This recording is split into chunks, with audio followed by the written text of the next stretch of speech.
Dear, I wanted to know if you were still alive and kicking, because if Israel deserves a minute of silence, then Palestinians deserve for the rest of the world to never speak again. Tell me, where are the monuments lighting up the colors for their unimaginable pain? Where is the green for the olive trees they preserved under the harshest of conditions? Where is the red for the blood spilt by Israeli militias? Where is the white for the lights the martyrs see before uttering their last words? La ilaha illallah, tahya tahya Palestine. Where is the black for the janazas they didn't let them pray, for the Nakba and for their ancestors who stayed because they refused to give their homes up to this day? Dear humanity, I wanted to know if you still have the capacity to feel for the mothers with lifeless babies in their arms, begging them to wake, but instead their breasts ache, heavy with the milk meant for the child they will never hold again. Dear humanity, I wanted to know if you actively turn away when you see a father carrying shopping bags with his son's body parts inside. This is not the price of war. This is ethnic cleansing and genocide. Dear humanity, do you even exist, or are you magically a figment of imagination? Because when newborn babies cry and shake from the trauma of being found under rubble, there should be no hesitation. Your heart should scream that we need to help them. Your heart should scream for a different outcome. Dear humanity, can you please explain to me how Israel can claim 40 decapitated babies and the media runs with it, no questions asked? Yet in Gaza, doctors have a press conference surrounded by piles of murdered bodies just to prove these people have passed. Dear humanity, isn't it pure savagery to cut off from a people water, food, fuel, and electricity? I've never seen a victim with that ability. Have you? Dear humanity, are you more concerned with your own vanity while in Gaza a little girl who is not more than 10 years old weeps, saying we are not sad for ourselves but for the children who have been scared for weeks, when a 5-year-old girl writes out her very own will in the very likely case that she too is killed?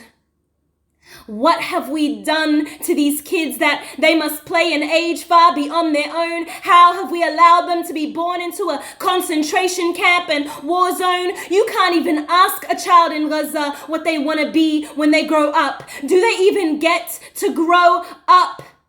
Dear humanity, I want to know, do you still recognize brutality? Because babies having their heads blown off is what's currently happening. Not just that, but doctors warn 130 preterm newborns will die immediately if hospitals lose power. Every 9 minutes a child in Gaza dies. That's 6 children every hour. Death certificates being issued before a birth one. By now it feels like a sport Israelis just carry out for fun. Dear humanity, do you understand the sanctity of human life, or have you become desensitized because those who colonize emphasize that their victims are uncivilized and you believe them?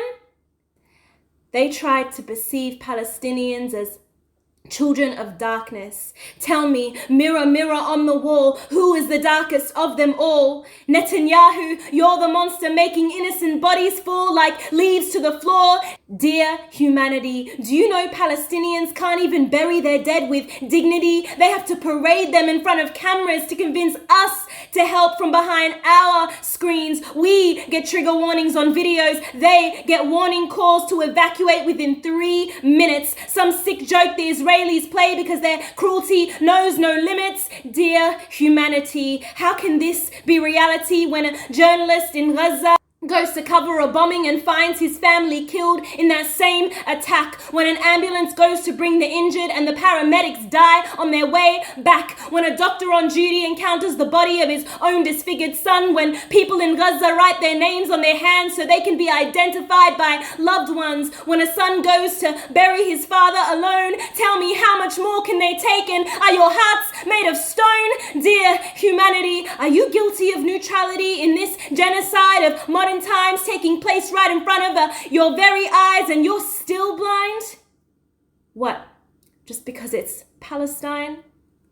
Dear humanity, is it clicking? Are you feeling? Are your hearts finally beating, screaming their names? Have you seen enough, heard enough? Are you ready to finally wake up?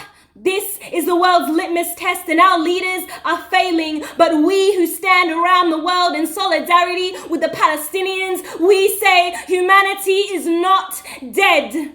Because we see ourselves in every mother who will no longer be holding her child as she goes to sleep. We see ourselves in every child who will never wake to a new morning because Israel robbed them of their peace. We see ourselves in every father that had to say goodbye to his unborn child and pregnant wife. We see ourselves in every man that didn't get to marry the love of his life. We see ourselves in every grandmother that had to bury her own grandkids. We see ourselves in them more today than we ever did. We see ourselves through every cry, every scream, every heart that bleeds and has been burdened with grief. We know humanity. We feel it, and we are with you. To hell with the leaders of the world who sold their souls to the devil and don't feel it too. We won't switch off. Not our news feeds or our humanity. We demand a ceasefire today, and we continue to stand strong in solidarity tomorrow, day in and day out and week after week, until Palestine is recognized